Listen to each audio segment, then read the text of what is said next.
I have been asked before about my thoughts on the impeachment, that went on, and I mentioned that I think the impeachment was not only against the former Chief Justice Corona, but was an outburst of the frustrations, no, of the public with the judiciary.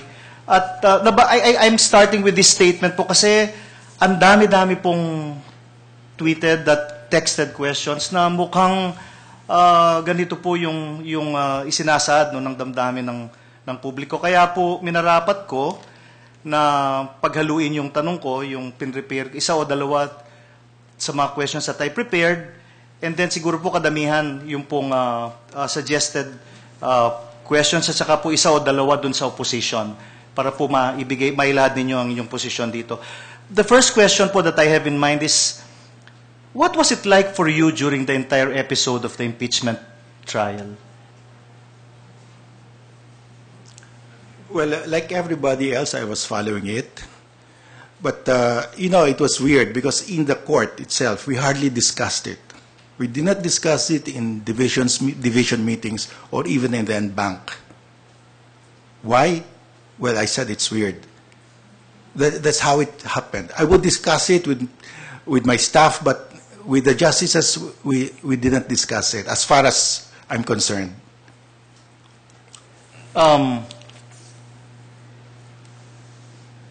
Do you think there is a remedy or venue available for the people who wish to proactively participate in the affairs of the state rather than wait for the legislature to fill in the gaps? No, I think this is reference po to the Lambino case. Is a question regarding the people's right to amend the Constitution. Opo, I would take it to mean that po. Well, the people's initiative provision is there in the Constitution. It's a constitutional right of the people. And I think the people should exercise this right. But in exercising this right, the people should not be fooled into just signing something that they don't know. The people's initiative started in the United States, in several states there. And they have developed abundant jurisprudence which says if somebody goes to you and asks you to sign a people's initiative without showing you the actual provisions that they want, then that is fraudulent. You have to show them beforehand the actual provisions that they want to be written into the Constitution before they ask you to sign. And that is a well-settled jurisprudence in the years. That's why in my decision in Lambino, I said, and I asked Ms. Attorney Lambino during the oral arguments, did you show everybody who signed these documents, these sheets, did you show them the actual provisions that you wanted to be written into the Constitution? And he couldn't answer me. He said they printed a couple of maybe 100,000 copies of the changes to the Constitution, but they did not attach it to all of the sheets. So not all of the those who signed knew what they were signing. And for me, to change the Constitution in that process is bad. And it's not allowed because for the people must directly propose the amendment, which means that they must know what they are proposing. Either they write the amendments themselves or they concur to these amendments, which means that they were shown copies of the amendments. Siguro pa babasahin ko itong mga tanong in group, no? Justice Carpio, paano mo ipapakita sa mga taong mahihirap na kasama kanila sa kanilang laban sa korupsyon? Isa pa po. Ano po ang hakbang na gagawin ninyo upang tiyakin na ang mahihirap ay may equal access sa services sa judiciary? Balita po kasi namin may elite background kayo. Well, on the first issue of corruption in the judiciary, I suppose that's what they mean. Well, the first gatekeeper to ensure that those who enter the judiciary have integrity and probity is the JBC. Now, that's why I'm proposing that in appointments to the judiciary of people who seek promotion, we should look at the track record, whether they issued recklessly TROs, whether they clearly favored a litigant. That will be shown in their decisions. Now, of course, you do the regular checking with the NBI, police, and so on. But I think what is important is to look at their track record. Second, once they enter the judiciary, the gatekeeping function passes on to the Supreme Court. Right now, when there is a complaint against a judge, we create an ad hoc investigator. We name an investigator for that particular purpose only. And I think it's better to create permanent administrative tribunals because they serve as a deterrent. They are seen there as the body that will decide administrative complaints. And they can work faster because that is their job. So my proposal is to create permanent administrative tribunals to handle the complaints against judges. Now, with respect to the other question on access to justice by the poor, well, we have several programs already in place. Now, we continue to subsidize the IBP for their legal aid program, and we have exempted filing fees of clients of IBP legal aid offices. We have also exempted filing fees for clients of PAO if they are indigents. No?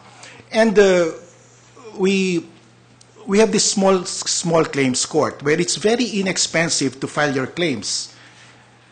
So, and we have, in fact, also a new law that was authored by Senator Lapid on the free legal assistance to the poor.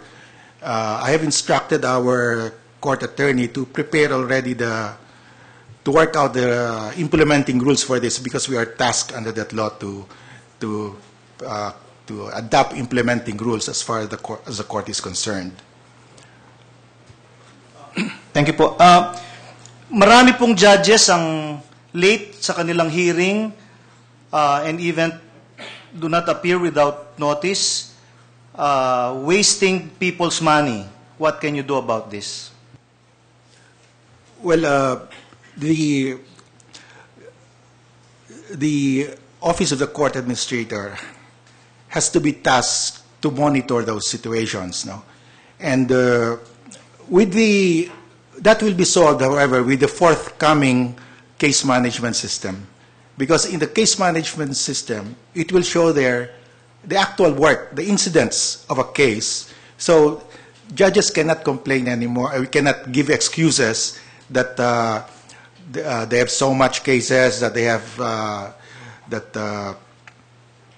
they got sick and so on. Because at a glance, you can see the aging of cases, the caseload of a judge, the number of days he had hearings, the incidents that he decided on that case. So everything can be seen there by the executive judge and by the court administrator and even by the Chief Justice. Siguro po last 2 or 3 questions, no? Babasahin ko na pong sabay ito.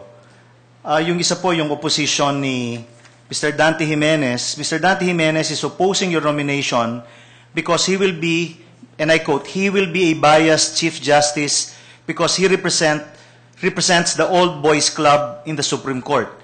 Babasahin ko na rin po yung isa pong tweeted question, texted question. Pakitanong naman po kay Justice Carpio kung may impluensya ba ang Sigma Rho sa kanyang mga decisions.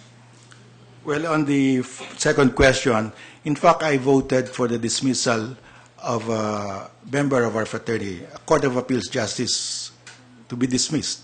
I voted for the dismissal. And on the first question, on the complaint of Mr. Jimenez that we are an old boys club, I think the decisions of the court will show that we are not a club. We have heated discussions and we have strongly worded dissents against each other, and I don't see how we can become an old boys club. I mean, when it comes to judicial decisions, we fight very hard for our position. And I don't think, if we look friendly, it's because we have no choice. Your ally today in a case could be your enemy tomorrow, and your enemy today could be your ally tomorrow. So you have to be civil to each other, even as you fight each other. Because your opponent today could be your ally tomorrow. There are no permanent enemies in the court, no permanent friends. You have to stick to the issues, fight for the issues that you want. Yung pong sa Sigmaro, pakitanong naman kung may impluwensya ba ang Sigmaro sa kanyang decision. Well, I've answered that because